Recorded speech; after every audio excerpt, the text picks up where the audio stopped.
ప్రేమ అనేది లోకంలోకెల్లా పవిత్రమైన బంధం.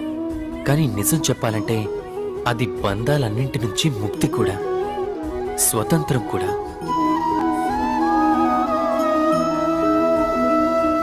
అర్థం కాలేదా? వివరంగా చెప్తాను.